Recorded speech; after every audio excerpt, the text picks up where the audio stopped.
आप जैसा बोलें दीदी, हम तो आप ही की बात मानेंगे। लेकिन आप मत भूलिएगा, अगर समस्या हल नहीं हुई तो आप तुरंत बोलिएगा, हम तुरंत हाजिर हो जाएंगे। आप हमारी बड़ी बहन हैं। चलते हैं दीदी, ख्याल रखिएगा।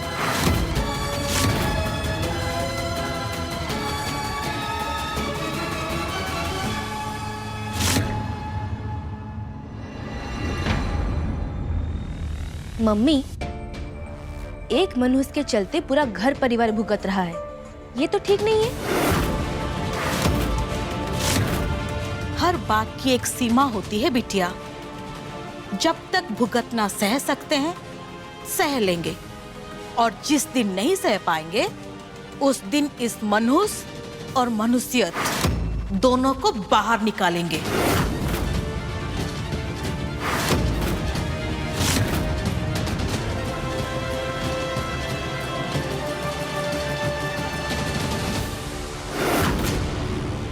भाभी, आप उन लोगों की बात मत सुनिए। सत्या, वो लोग ऐसे ही बकवास करते हैं, तुम ध्यान मत दो। मम्मी जी, इंसान ना तो भाग्यवान होता है, ना ही मनहूस होता है। इंसान का कर्म उसके भाग्य को अच्छा और बुरा बनाता है। बुरा कर्म मनुष्यत आती है, लेकिन हम तो अच्छे कर्मों के ऊपर भरोसा करते हैं ना मम्मी जी। अच्छा कर्म हमेशा अपना फल देता है मम्मी जी, इसलिए हमारे परिवार के साथ कुछ गलत नहीं होगा। देखना मम्मी जी, हम सब ठीक कर देंगे।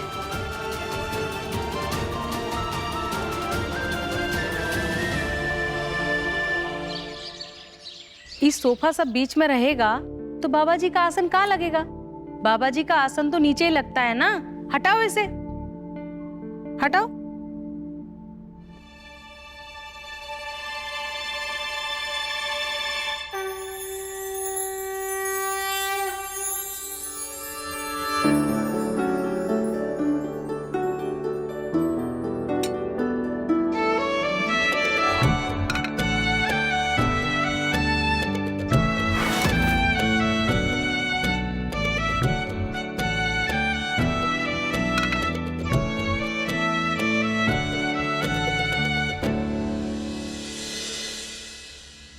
सच बेटा, धूपदानी चारों ओर कर लेना, पूरे घर में।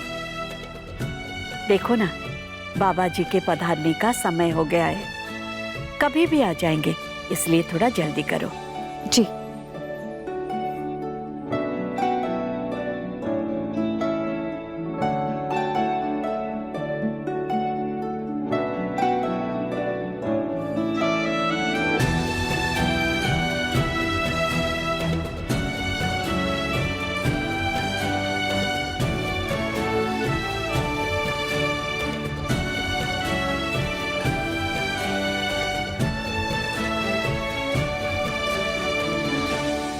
समय हो गया है, लेकिन परिवार का कोई भी सदस्य अभी तक तैयार नहीं है। स्वतंत्र, ईशानी, दीप, रिया, अरे सब लोग तैयार हुए कि नहीं? अरे जल्दी आओ, बाबा जी आते ही होंगे।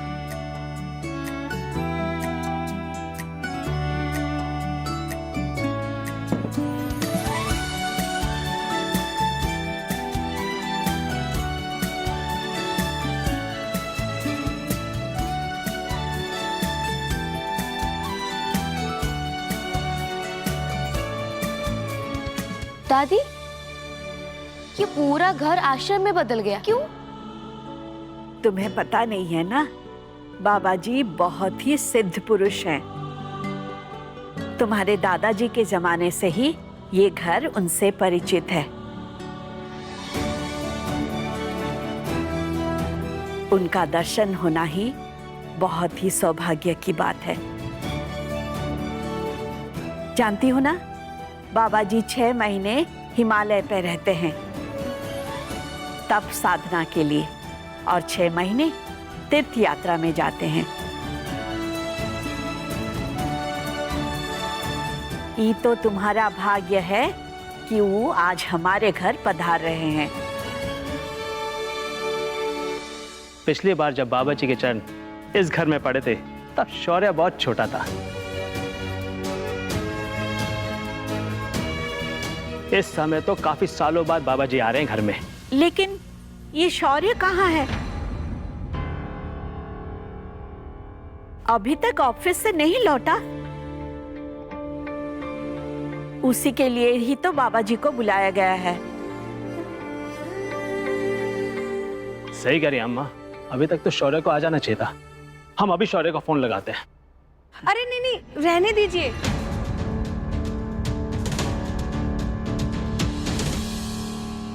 हमारी बात हुई थी सौर्य बेटा से। वो का है ना, ऑफिस में कुछ नए क्लाइंट लोग आए हैं, बहुत जरूरी डील है, इसीलिए सौर्य बेटा ऑफिस में ही रुक गया है। अब देखो, शौर्य और साची को आशीर्वाद दिलाना है और शौर्य ही देरी करेगा। क्या सोचेंगे बाबा जी? अम्मा जी एक बात कहें? अम्मा जी हम तो कहेंगे एक तरह से ठीक ही हुआ जो सौर्य बेटा ऑफिस में है।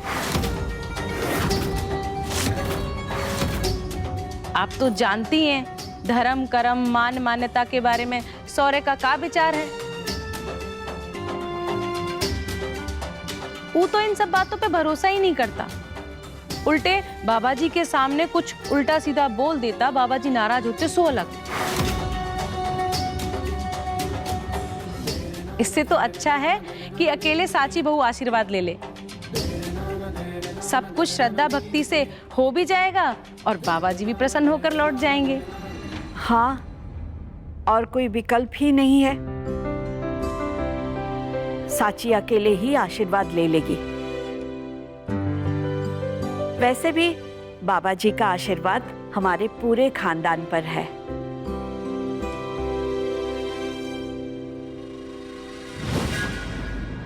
Hello hello. सौर्य, हमारे पास ऑफिस से ना अभी फोन आया था। कानपुर के कोई क्लाइंट हैं, वो आ रहे हैं मीटिंग के लिए। अभी हनीमून के चक्कर में तो मैं कहाँ कोई फुर्सत होगी। ऐसा करते हैं, ये मीटिंग हम ही कर लेते हैं।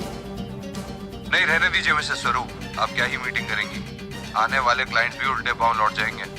वैसे भी मैं ऑफिस के पास ही हूँ, मिल लेता हूँ। मीटिंग अटेंड करके ही घर लौटूंगा।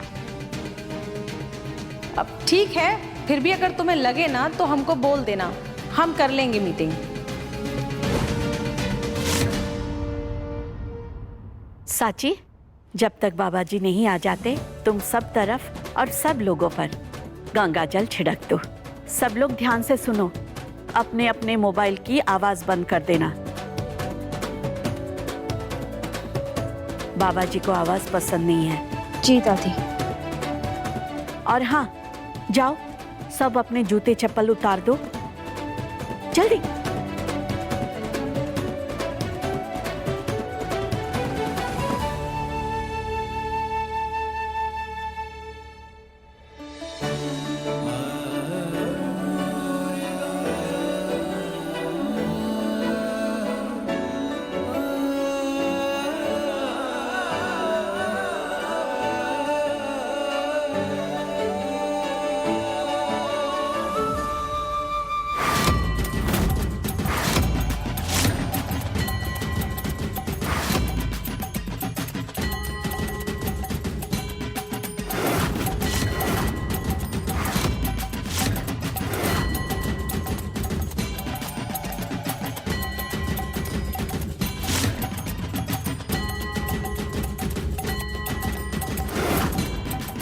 जय अम्बे।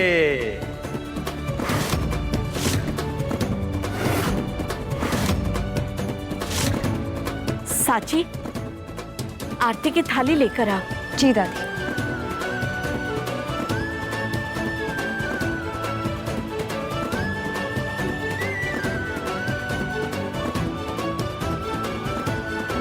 बाबा जी, चरण स्पर्श बाबा जी। कल्याण हो।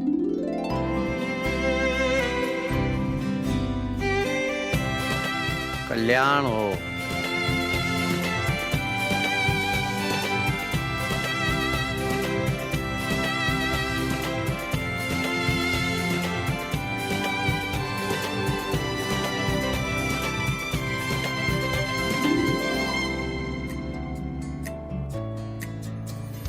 ई है साची, हमारे पोते शौर्य की पत्नी।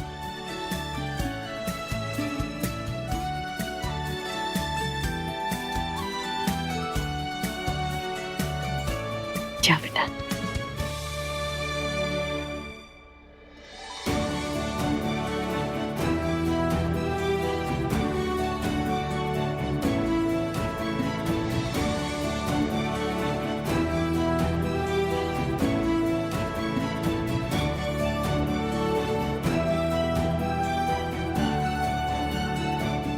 कल्याण हो।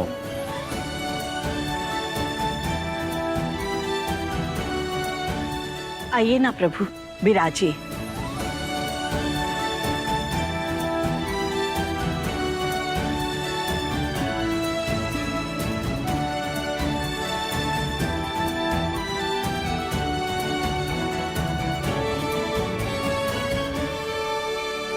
आपके दुर्लभ दर्शन हुए, आपके पावन चरण इस घर पे पड़े, हम तो धन्य हो गए बाबा जी।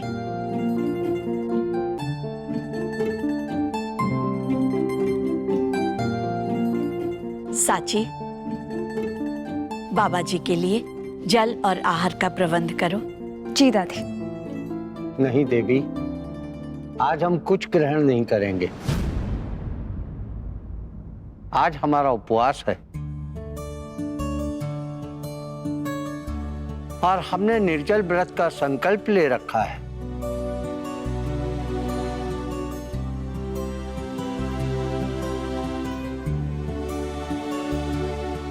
ललिता देवी, समय की कमी है।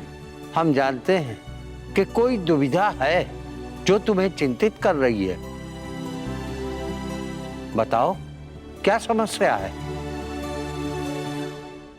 अब क्या बताएं बाबा जी, हमारे स्वतंत्र का बेटा, हमारा पोता शौर्य, बचपन में ही उसके सर से माँ का साया उठ गया था। अब उसके सर पे खतरा मंडराता रहता है।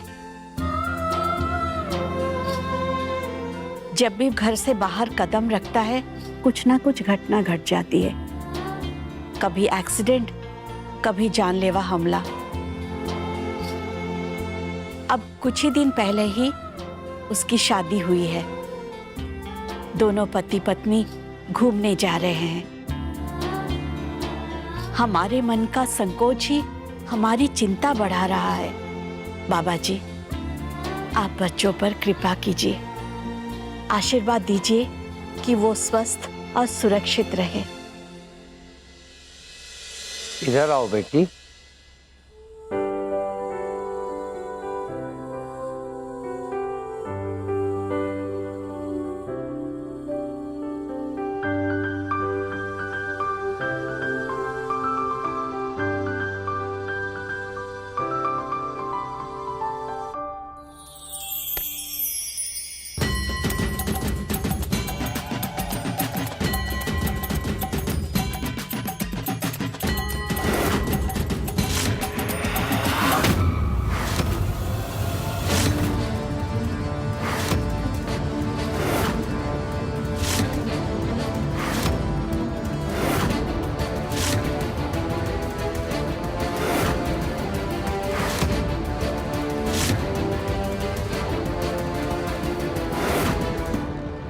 तुम्हारी चिंता व्यर्थ नहीं है ललिता देवी।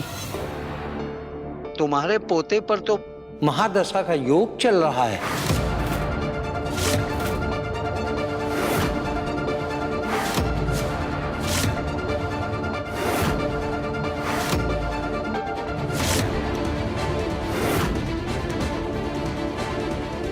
सुनो, इस साची के माथे में कौन सी टेक्नोलॉजी है जिससे बाबा जी को ये सब पता चल गया?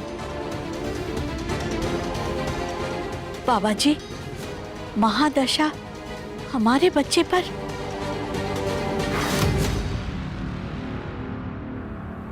बाबा जी, अगर समस्या है तो समाधान भी जरूर होगा। ऐसा कोई उपाय बताइए ना जिससे ही महादशा टल सके।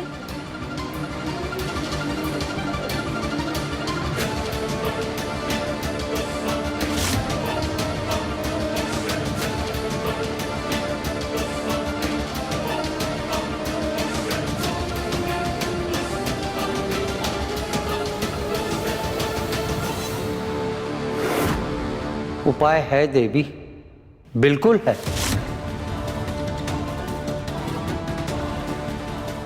बाबा जी, कृपा कीजिए, हमें वो उपाय बताइए। हमसे जो बन पड़ेगा हम अपने बेटे के लिए जरूर करेंगे। तुम कुछ नहीं करोगे, तुम्हारे करने से कुछ नहीं होगा। होगा तब जब ये करेगी। बेटी, एक पतिव्रता पत्नी अपने आप में ही एक शक्ति है जो अनहोनी को भी मोड़कर होनी बना देती है। पत्नी तो जीवन साथी भी होती है और जीवन दायिनी भी। अपने पति की महादशा को केवल तुम ही काट सकती हो।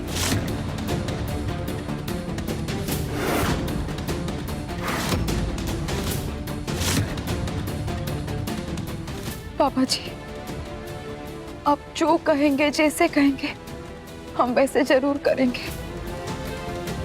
हम तैयार हैं। तैयार हो? एक बार फिर सोच लो। उपाय कठिन है, हार तो नहीं मानोगी? हो पाएगा तुमसे? हम अपनी एक एक सांस लगा देंगे बाबा जी, लेकिन पूरे विश्वास के साथ आपका बताए हुए उपाय करेंगे। तो सुनो, तुम्हारे पति पर मंडराती हुई विपत्ति तुम्हें अपने सर लेनी पड़ेगी।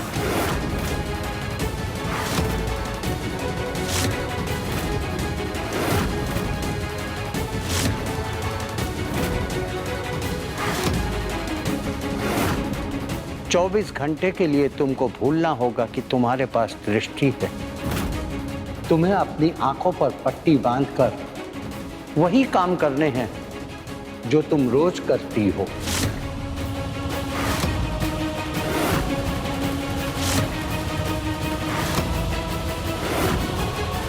और ध्यान रहे, इन 24 घंटों में तुम्हारी दृष्टि किसी पर ना पड़े, खासकर तुम्हारे पति पर।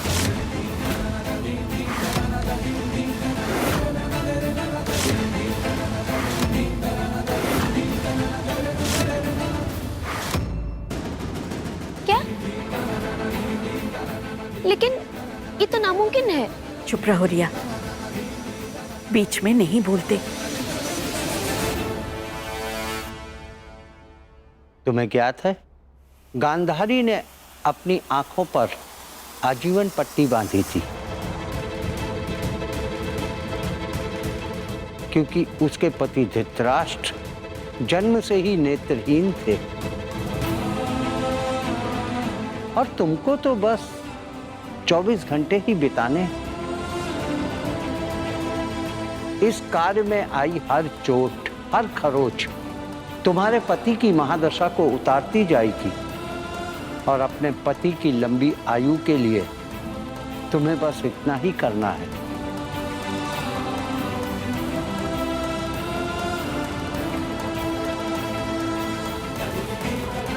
शंका हो रही है? सब तुम्हारे ऊपर है बेटी, सब प्रभु की माया है, सब उनके हाथ में है।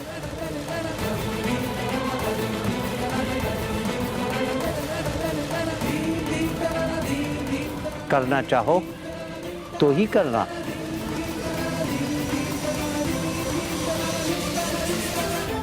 बाबा जी, हम हमारे पति के लिए कुछ भी करेंगे। आप बस अपना आशीर्वाद दीजिए।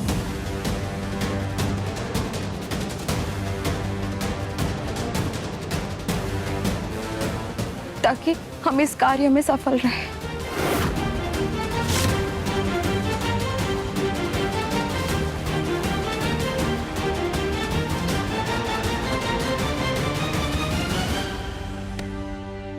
सदा सुहागन रहो।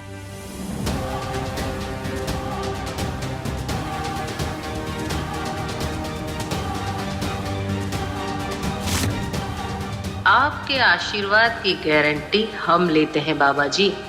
साची जब तक रहेगी सुहागन ही रहेगी।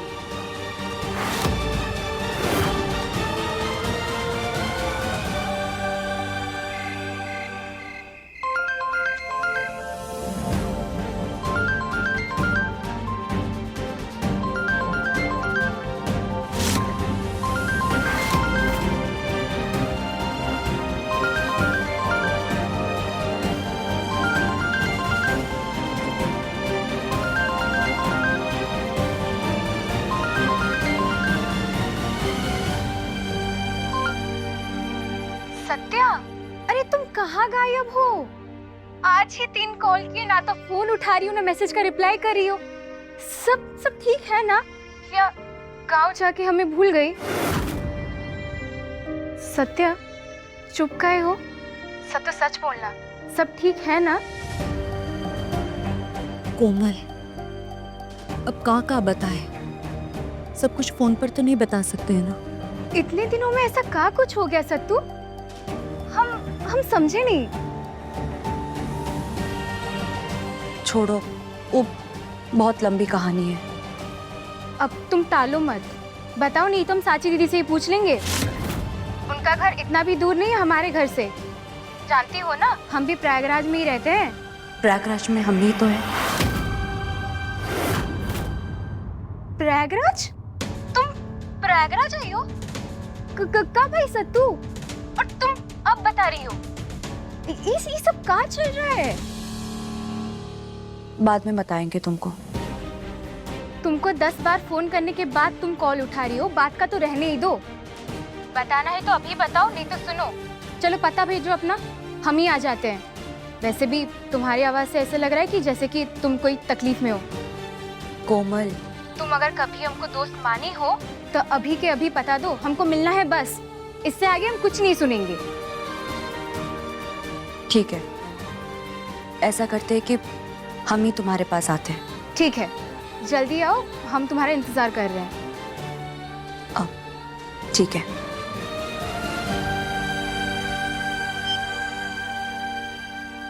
मम्मी जी, आपको कोमल याद है जिसका एक्सीडेंट हुआ था? वो हमको मिलने बुला रही है। हम टालने की कोशिश किए पर वो मान ही नहीं रही है। हम थोड़ी देर उससे मिलके चले आए। जाने दो ना मम्मी, पापा भी नहीं है और भाभी जब से आई है, जाने दो, उनका भी थोड़ा मूड चेंज हो जाएगा। लेकिन इतनी देर हो गई है, पूरा दिन ढल गया है। अब इस समय में हम तुम्हें कैसे जाने दें?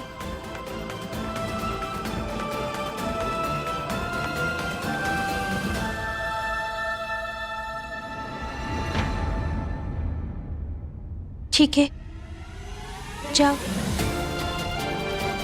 लेकिन बहुत सावधानी से जाना और जितनी जल्दी हो सके उतनी जल्दी लौट आना। देर मत करना।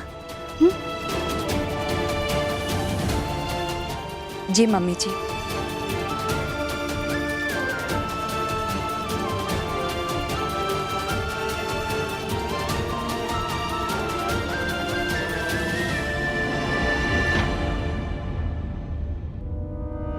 वाह, का बहू आई है घर में।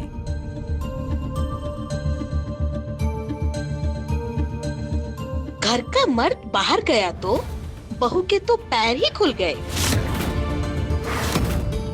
भला और शरीफ घर की बहू इतनी रात को बाहर निकलती है का? जाने दीजिए ना बबीता जी, वो अपनी सहेली से मिलने जा रही है। सहेली? सहेली तो एक बहाना है। कहाँ जा रही है, किससे मिल रही है, ये कौन देख रहा है?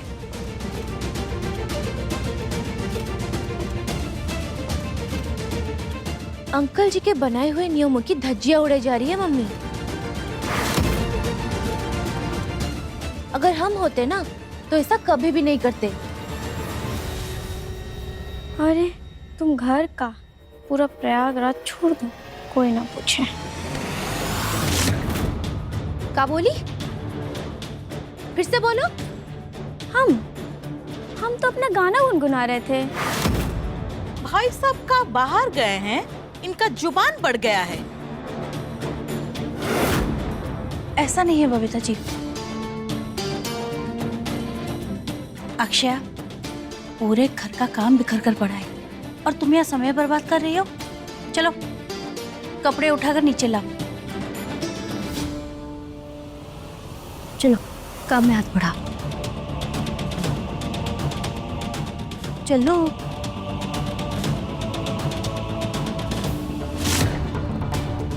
मम्मी, अंकल जी बाहर कहाँ गए? इन लोगों का मन कुछ ज्यादा ही बढ़ गया है। ज्यादा ही हंस खेल रहे हैं, बताना ही पड़ेगा इन्हें।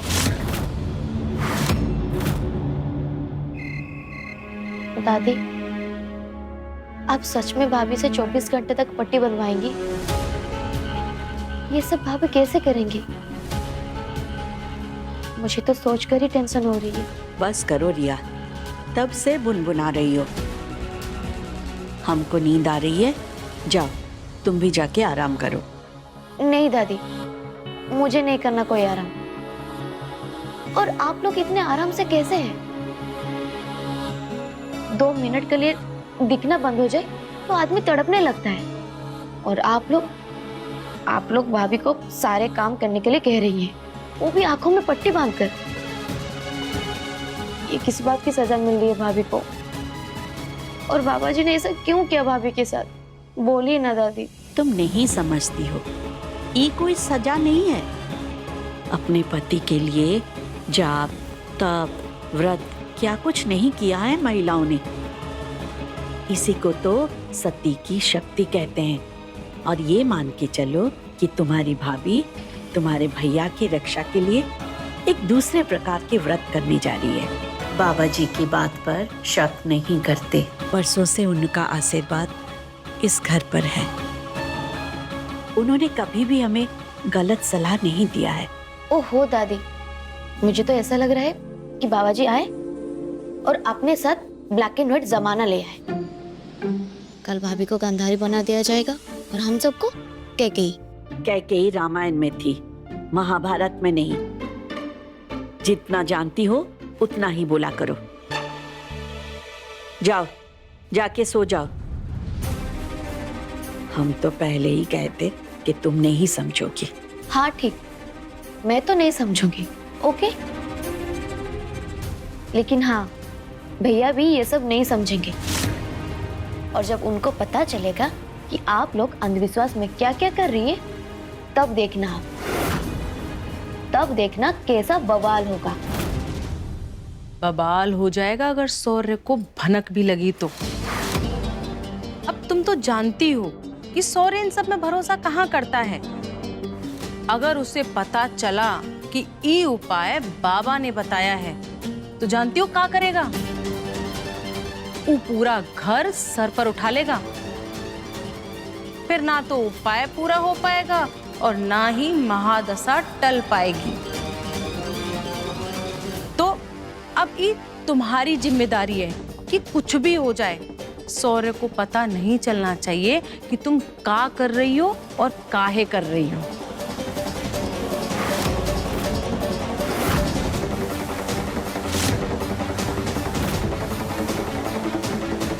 ठीक है मैडम जी, हम श्रीमान जी को नहीं पता चलने देंगे। ये जो कुछ हो रहा है उस शौर्य की भलाई के लिए तो हो रहा है ना। हमारा लड़का कुशल मंगल रहे, सुखी रहे।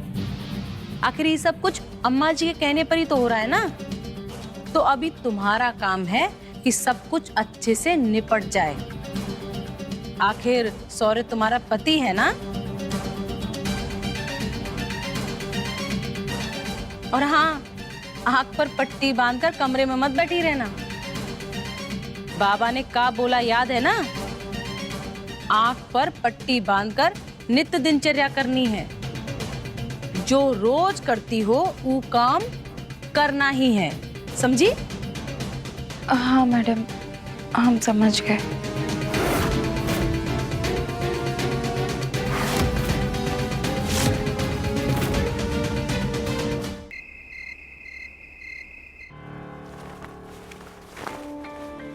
बेटी, सही सही बोले, हमको सत्या के लिए बहुत दुख होता है। शादी हर लड़की का एक बहुत बड़ा सपना होता है, लेकिन इस बेचारी को देखो, शादी के बाद एक सुख नहीं देखा इसने। पहले दीदी ने नाता तोड़ लिया, ससुर ने अपनाने से इनकार कर दिया और एक परिवार का सहारा था वो भी मुंह मोड़ दिया। और अब देखो, घर में ये पैसों की दिक्कत। हम तो सोचते हैं इतने तकलीफों के बावजूद वो मुस्कुरा रही है, हम उसका दर्द समझ सकते हैं। मम्मी, आप हो ना भाभी के साथ, और इससे ज्यादा इस वक्त हम लोग और क्या कर सकते हैं।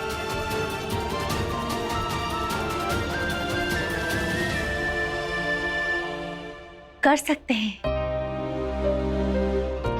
एक काम कर सकते हैं।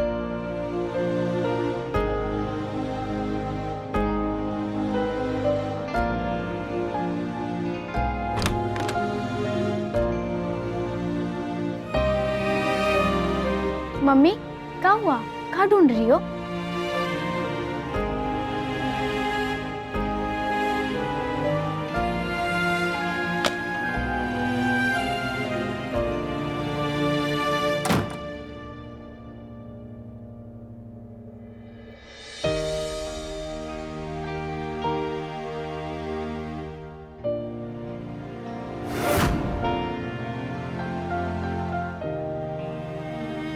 ये हमारी चेन है, हमारी माँ ने खास हमारे लिए बनवाई थी। सोच रहे हैं इसको बेच के पैसे ले लेंगे। वैसे भी सोने का भाव बढ़ा हुआ है, विक्रांत की मदद भी हो जाएगी और घर का माहौल भी ठीक हो जाएगा। लेकिन मम्मी, अगर पापा को पता चल गया तो?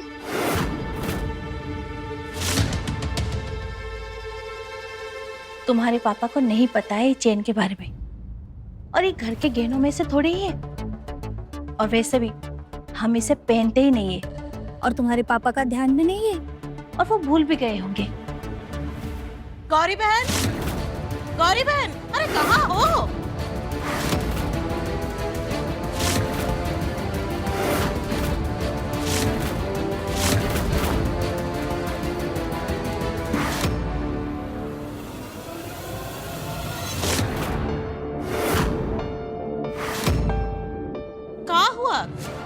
तुम लोग इतने घबराए घबराए काहे हो? घबराए? वो नहीं बबीता जी, वो क्या है कि कर्जे को लेकर थोड़ा चिंता में है, इसीलिए। आप बताइए ना, कोई काम था हमसे? गौरी बहन, इस सर्दी में इतना पसीना कैसे?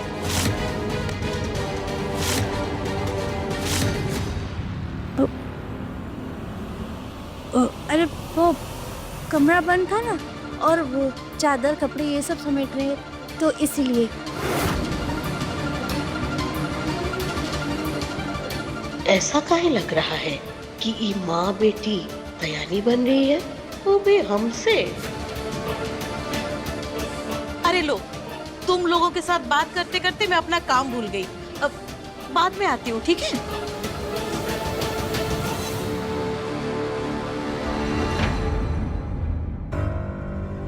क्या बात है मम्मी, बिल्कुल सही टाइम पर कपड़ा फेंकी हो, बच गए। टाइम? अरे अक्षय, आप जल्दी करना पड़ेगा, नहीं तो सुनार दुकान बंद कर देगा। चलो जल्दी जल्दी।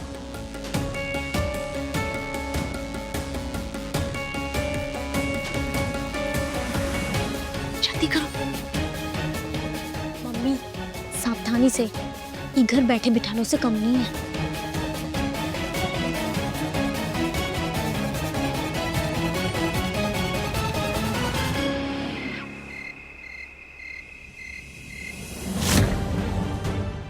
का ऐसे जो विक्रांत स्वरूप, तुमने विक्रांत स्वरूप से शादी कर ली? इतना सब कुछ हो गया, ये सब कैसे हुआ सत्तू? विक्रांत जी यहाँ आते रहते थे, तभी तुम दोनों में प्यार हो गया? और तुम हमको कभी बोली भी नहीं? नहीं कोमल, वैसा नहीं है जैसा तुम सोच रही हो। ये सब जैसे हुआ, जितना जल्दी हुआ, हमें खुद समझने का मौका नहीं मिला। हम तुमको क्या बताते। शादी के बाद एक के बाद एक पहाड़ टूटा है हम पर। साची दीदी हमसे नाता तोड़ ली है।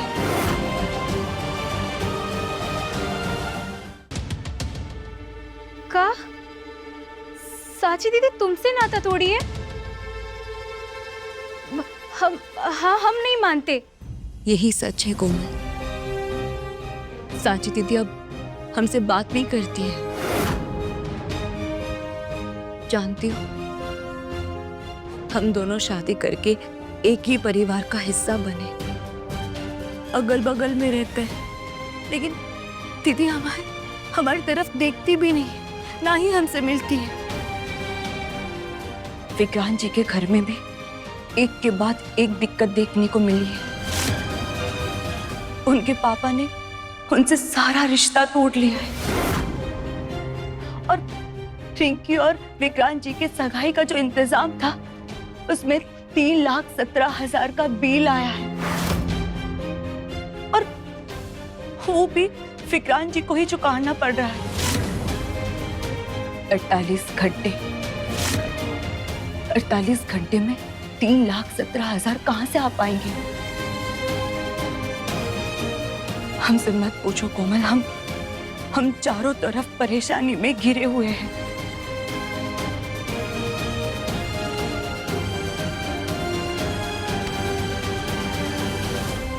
नहीं सत्या, उदास मत हो।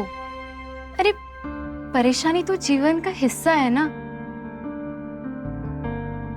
हमारी सारी परेशानी तो तुमने देखी ही है। पहले लगा अरुण से मिल नहीं पाएंगे, किसी और से शादी हो रहा था, फिर उस एक्सीडेंट, उसके बाद प्रयागराज जैसे शहर में बसने का फैसला। लेकिन एक एक करके सब तकलीफ झेले, और आज देखो अरुण की नौकरी लग गई और हम लोग खुश हैं। ऐसे ही सब चलता है सत्या। और वैसे भी हम तुमको ये सब क्या समझा रहे हैं? तुम तो खुद हमारी आधी परेशानियां दूर की थी, फिर खुद इतना काहे उदास हो रही हो?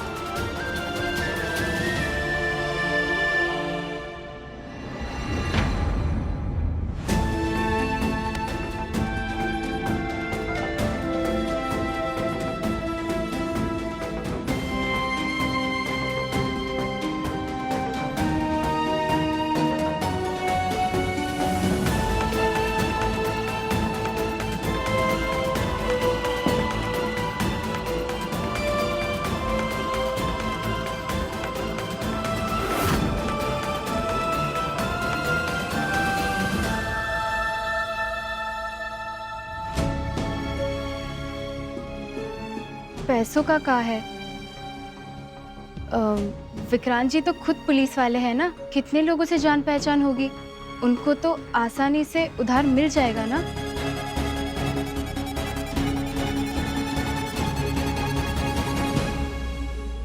सस्पेंड पुलिस वाले को कोई उधार नहीं देता है कोमल।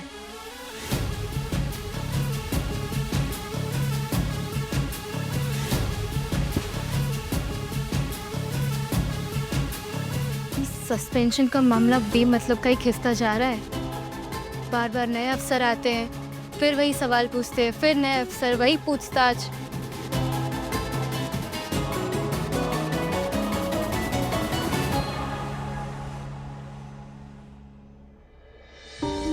पुराना मानो तो एक बात बोले, ये केस खत्म करने में ही भलाई है। बेमतलब का झंझट बन चुका है। हम इसीलिए नहीं कह रहे कि विक्रांत जी तुम्हारे पति हैं, हम तो ये इसीलिए कह रहे क्योंकि विक्रांत जी खुद एक अच्छे इंसान हैं। और फिर बार बार थाने जाना हमारे लिए ही दिक्कत है सत्या। आखिर किसी का भला तो होने वाला है नहीं, तो काम मिलेगा इंक्वायरी से। जानती हो, हम और अरुण कितनी बार केस खत्म करने की चर्चा की है, बस तुम्हारा सोच के रुक जाते कि कहीं तुमको बुरा ना लगे। आखिर तुमने हमारी इतनी मदद जो की है, तुम ही सोचो, ये केस अगर चलता रहा तो किसी को काहे मिल जाएगा, और हमारा और विक्रांत जी का कोई बैर ही नहीं रहा। और तुम्हारी उनसे शादी भी हो गई है। और फिर ये इंक्वायरी का कोई मतलब है क्या? खुद ही सोचो। हमारे इस फैसले से दो परिवार परेशान हो गए हैं और अब तो दोनों परिवार हमारे अपने ही हैं। अगर ये केस वापस ले लेते हैं तो विक्रांत जी को भी कहीं से लोन भी मिल जाएगा और कोमल को भी इतना परेशान नहीं होना पड़ेगा। लेकिन सत्या तो हमेशा सच का साथ देती है।